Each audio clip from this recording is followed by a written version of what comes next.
నమస్తే. పూలు అల్లటం రాని వారికి ఈ వీడియో అనేది తప్పకుండా యూజ్ అవుతుందండి. నేనైతే ఇక్కడ ఫస్ట్ టైం పువ్వులను అల్లుతున్నాను. నాకు కూడా పువ్వులను అల్లటం అస్సలకే రాదండి. కానీ ఇలాంటి చిన్న ట్రిక్తో పూలను ఎవరైనా సరేనండి, చిన్నపిల్లలు కూడా ఈ వీడియోని చూసిన వెంటనే కూడా ఈజీగా అల్లేస్తారు. ఇంట్లో అట్లకాడ ఉంటుంది కదండి, దాన్ని తీసుకున్నాను. ఇలా మందంగా ఉండే దారాన్ని తీసుకొని ఈ అట్లకాడ చుట్టూ 4 వరుసలుగా చుట్టేసేయండి. ఆ తర్వాత సీజర్తో దారాన్ని కట్ చేసి ఇలా చివరి భాగాన దారం అనేది విడిపోకుండా ఉండటానికి గట్టిగా 2 ముళ్ళను వేసేయాలి. అట్లకాడకు చుట్టిన దారం అనేది లూజ్గా కాకుండా టైట్గా చుట్టేసి ముడి వేసుకోవాలండి. అప్పుడు దారం అనేది బయటికి రాకుండా ఉంటుంది. నేను కూడా పువ్వులను అల్లటం ఫస్ట్ టైం అండి. ఇలా మల్లె పువ్వులను విడిగా తీసుకున్నప్పుడు వేరే వాళ్ళ ఇంటికి వెళ్ళి పువ్వులను అల్లియండి అని అడుగుతాను. అలాంటి వారి కోసం అయితే ఈ వీడియో తప్పక యూజ్ అవుతుందండి. ఇప్పుడు నేను ఇలా రివర్స్లో ఈ అట్లకాడని తీసేసాను కదా, మరొకసారి దారాన్ని తీసుకొని ఇప్పుడు ఈ 4 దారాలను కలిపి గట్టిగా ముడి వేసుకొని మనకి పువ్వులను బట్టి ఈ దారం ఎంత కావాలనో చూసుకొని కట్ చేసుకోవాలి.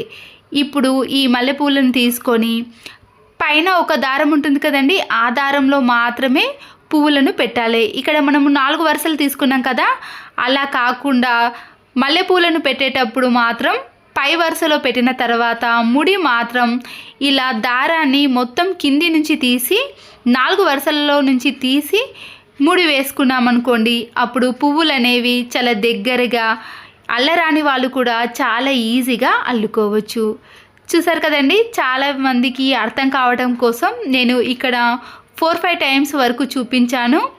ఇలా పువ్వులను మనము ఒక దారంలో మాత్రమే పెట్టేసి తర్వాత ఈ దారాన్ని ఇలా 4 వరుసల్లో నుంచి కింది నుంచి దారాన్ని తీసేయండి. అప్పుడు ముడి అనేది కరెక్ట్గా పడుతుంది. ఈ పువ్వులు అనేవి కూడా చాలా దగ్గరికి వచ్చేసాయి. మీరు మధ్య మధ్యలో కనకాంబరాలను కానీ మల్లె ఆకును కానీ లేదా ఏదైనా ఆకును ఇలా పెట్టేసి అల్లేసామనుకోండి, చాలా నీట్గా కనబడుతుంది. ఫస్ట్ టైం అల్లేవారు ఈ చిన్న ట్రిక్ని తెలుసుకున్నారనుకోండి, ఎవ్వరి సహాయం లేకుండానే మల్లెపూల దండను ఎన్ని మాలలైనా సరేనండి ఈజీగా అల్లేయవచ్చు. నేనైతే ఇక్కడ ఫస్ట్ టైం అయినండి అల్లటం, నాకు కూడా అస్సలకే రాదు. ఈ చిన్న ట్రిక్ని తెలుసుకున్నామనుకోండి, ఎవరిని అడగాల్సిన పని లేకుండానే ఎన్ని మాలలైనా ఇలా ఈజీగా అల్లేయవచ్చు. ఈ మల్లె కాడలైతే చాలా చిన్నగా ఉంటాయండి. చేత్తో అల్లినప్పుడు కూడా ఒక్కొక్కసారి అవి జారిపోయి కింద పడతాయి. కానీ ఇలా మనము అట్లకాడ సహాయంతో అల్లామనుకోండి, ఎంత చిన్న కాడనైనా సరేనండి ఇలా దారంలో పెట్టేసి ఈజీగా అల్లుకోవచ్చు. నాకైతే ఇది చాలా ఈజీ ప్రాసెస్ అనిపించిందండి. ఫస్ట్ టైం నేను అల్లేటప్పుడు 2-3 టైమ్స్ అనేది కన్ఫ్యూజ్ అయింది. కానీ ఇలా కొద్దిగా ట్రిక్ తెలిసిందనుకోండి, ఈ అట్ల కాడకు ఎక్కడి వరకు దారం ఉందో అక్కడి వరకు కూడా సింపుల్గా అల్లుకోవచ్చు. మనము చేత్తో అల్లినప్పుడు టైం అనేది ఎక్కువగా తీసుకుంటుంది. కానీ ఇట్లా అల్లేసామనుకోండి, నాకైతే చాలా తక్కువ టైంలో ఈ మల్లెపూలను అల్లేసాను. చూసారు కదండి ఎంత నీట్గా, ఫస్ట్ టైం అల్లిన మాదిరిగా అస్సలకే కనిపించలేదు కదండి. నేనైతే ఇక్కడ నిజంగా ఫస్ట్ టైం మాత్రమే అల్లానండి. నాకు పూలు అల్లటం అస్సలకే రాదు. ఇప్పుడు మిగిలిన దారాన్ని కట్ చేస్తున్నాను. అయితే కట్ చేసే ముందు మాత్రం 2-3 సార్లు కింద ముడి వేసి కట్ చేసేయండి, లేకపోతే అక్కడి నుంచి పువ్వులు అనేవి రాలిపోతాయి. ఇప్పుడు అట్లకాడకి చుట్టిన దారాన్ని కట్ చేసేయండి. ఇలా కింది భాగాన కట్ చేసిన తర్వాత పై భాగాన ఉన్న దారం ఉంటుంది కదండి, దాన్ని కూడా పూర్తిగా కట్ చేసేయండి. చూడండి, మల్లెపూల దండ అనేది చాలా నీట్గా వచ్చింది కదండి. పెళ్ళిళ్ళలో కానీ ఫంక్షన్స్లో మనము పెళ్లి జడ వేసాం కదండి, ఆ మాదిరిగా వస్తుంది.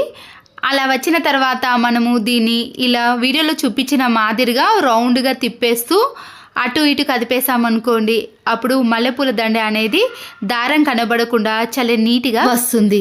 మల్లె కాడలు అయితే చాలా చిన్నగా ఉన్నాయి కదండి, మీరు కూడా చూసారు కదా. మనము ఎప్పుడైనా చేత్తో అల్లేసామనుకోండి, ఒక్కొక్కసారి ఇలా పూర్తి అయిన తర్వాత కూడా దాంట్లో నుంచి కొన్ని మల్లెపూలు అనేవి రాలి కింద పడతాయి.